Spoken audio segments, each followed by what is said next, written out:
Hey everybody, in this video I'm going to use these stairs here to share with you a simple practice that you can use to better understand how to utilize your hip muscles when we're walking. Because our hip muscles power every step that we take, and if we use them incorrectly, they can affect our posture in a negative way and misalign the spine and our other joints. So the stairs here are going to give us a really good lesson so we can see the difference between using the hip in one way where it helps to push us up to the top of a step, and in a different way to actually take that next forward step. Going down the stairs is also going to teach us some lessons about how to create the proper form of power from the hips. So if you're new to the channel, I'm Dr. Todd Martin. I'm a family medicine practitioner. I've been in practice for the past 27 years. I'm also a dance instructor and a Tai Chi practitioner, and I use each of these disciplines to help bring you tips on how to use your core better to walk more fluidly, walk with more confidence, and walk with lower impact on your joints. So let's go ahead and get started. When we walk with proper technique, our leg is going to extend behind the body with each step. And so this leads to the natural assumption for many people that we're using our hip extensors, the gluteus maximus, to create that hip extension. But this sort of thought is actually incorrect. We use our hip muscles either in the back or in the front at variable times depending on exactly what we are doing. And so the stairs going up and down are going to help us clarify this. Let's look at going down the steps. And on the final step, after I've lowered to the flat of the foot, this is a great place to feel what the hips are doing because it's a natural stopping place. When we're walking forward on level ground, there's not a natural stopping place to begin to feel what's going on with the hip muscles. So from this position with vertical posture, a neutral vertical pelvis, I need to walk forward. When I do that, the hip or the leg is going to extend behind the body. But I want you to feel what's going on in the hip to make that leg extension happen. If we try to use our gluteus maximus in the back of the butt here to extend the hip from this position, what's going to happen? I'm not going to move forward.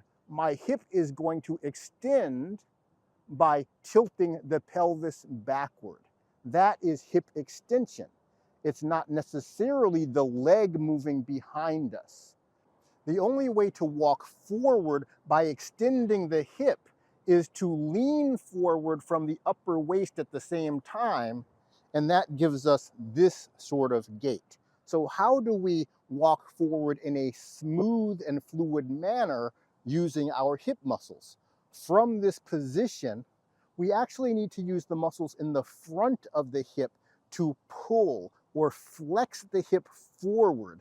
That is going to get the body to move forward and trigger the leg swing. The pelvis is not going to actually tip forward because at the same time we're using the lower abs to keep the pelvis tucked under. So as I activate the muscles in the front to pull forward, this is what's going to happen. It's going to create a nice fluid step with very low impact. Now let's look at the same lesson going up the stairs. As I go up the stairs, I'm using my glute max here to push the body up. From this point, I'm using the glute max on the right side to push me into this position, and then I'm using the glute max on the left to push up into this standing position. Once I've reached the standing position, I have maxed out my glute max. I am in full hip extension.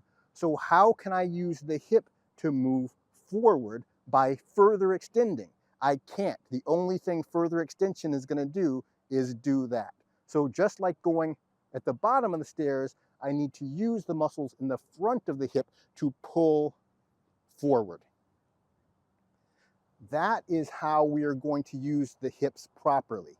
There's one other very common way people use the hips incorrectly to walk forward, not pushing from the standing leg glute, but by flexing the swing leg hip. This creates this sort of step at the bottom of the stair. We end up swinging the swing leg forward using the front of my swing leg hip, and it causes the foot to turn out.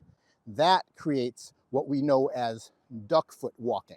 One additional practice you can use to distinguish between whether you're using the back of your hip or the front of your hip to power a step is when you're walking up a slope. When you're walking up a slope, we're going to alternate using the back of the hip and the front of the hip to power the motion. From the point where the foot hits the flat position, we're going to use the front of the hip to basically stand us up into a standing position. That's a hip flexion action. Once we get to the standing position, now we use the back of the hip to push forward. Then the front of the hip to stand, back of the hip to push. So it's actually the reverse of the hip action that we use when we are going upstairs. But it is the same in the sense that we are alternating hip flexion and hip extension to combine to create the step properly. So I highly recommend using both stairs going up and down or hills going up and down to figure out how to use your hips in the right way when you're walking. So I hope you enjoyed the video. If you did, make sure to click the like button and subscribe to the channel. You can also click on this video right here and get started with watching some of my other content. Have a great day.